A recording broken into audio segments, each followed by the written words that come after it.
Hello, good morning, good morning, good morning sa inyong lahat. Ito pala guys, ngayon break time namin. Ngayon, ito pala ang akin, ito ang akin pagkain sa ngayon. Actually, ito lang siya, saging lang siya guys. Ayan. Pero, hindi ganun ka laki na saging. Kasi, ito lang ang napili ko kung ano kalaki ang size. Tingnan nyo guys. Napakagal. Bolingget.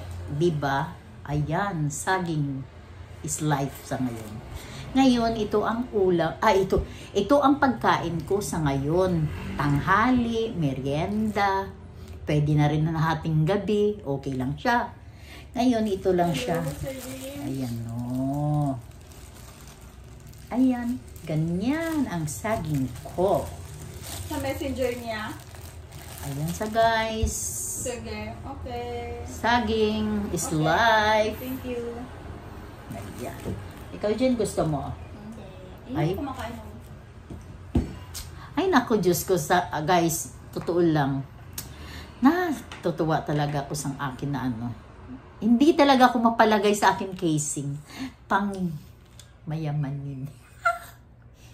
Diba guys? Ay, ang sarap-sarap ng pakiramdam. Ang ganda ng akin cellphone sa ngayon. Kasi, nakakayaman ang dating niya. Oh, tingnan mo. Ay, shock!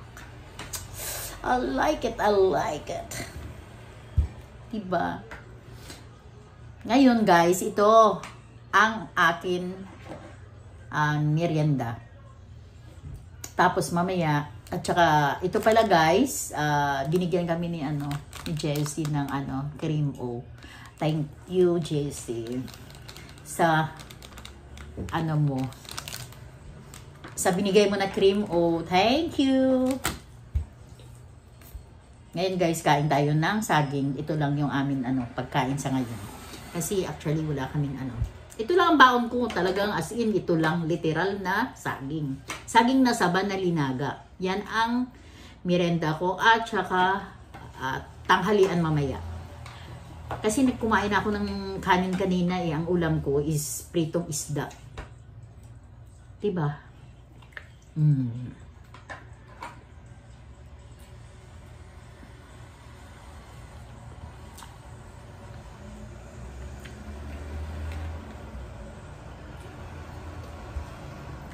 Kaya ang sarap ng pagkain ng kasamahan ko. Pinakbit.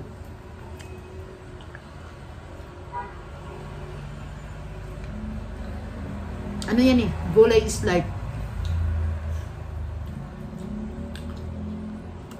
Bata pa, nag-healthy food na siya.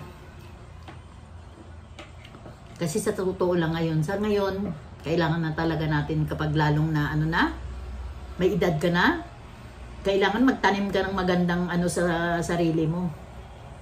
Tingnan mo ako, kaya hindi ako nagtanim ng magandang pagkain sa sarili ko.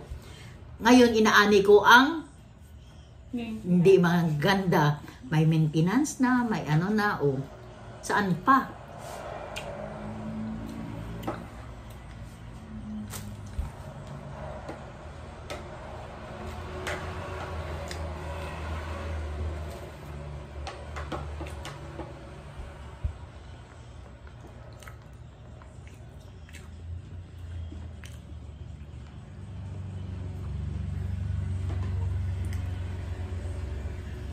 Kaya sila mga bata pa kailangan magtanim sila ng sa sarili nila.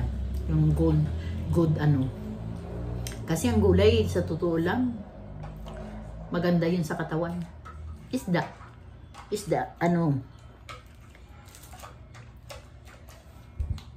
Dati guys, alam mo, sang medyo bata-bata pa ko, ang lagi namin ulam, isda, gulay. Yung bata pa kami bago kami mag-asawa ng asawa ko. Isda, gulay lang yun. Ngayon, sang nakapunta na dito na kung sa medyo naka-LL na. Nag-iba na ang lifestyle. Nagiging kung hindi baboy, manok.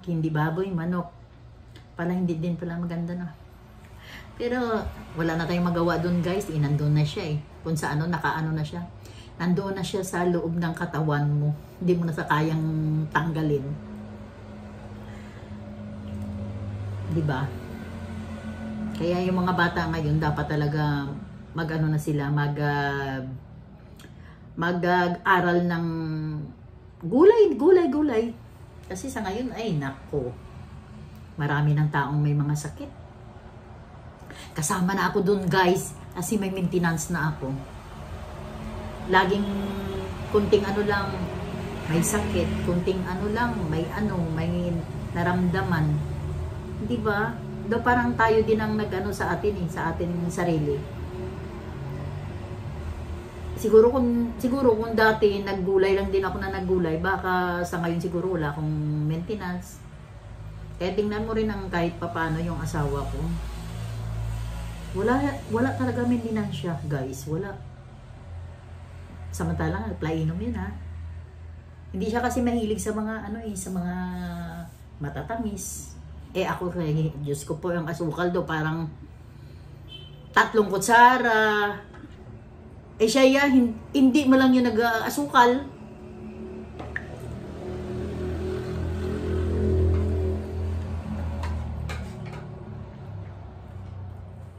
Pero naagapan pa rin ng kahit papano. Yung blood sugar ko hindi masyadong mataas. Kaso lang ang high blood lang talaga. Lagi lang hina-high blood.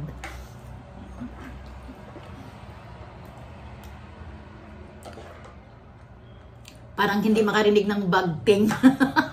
Na high blood na. Pero guys, joke lang yun, ha.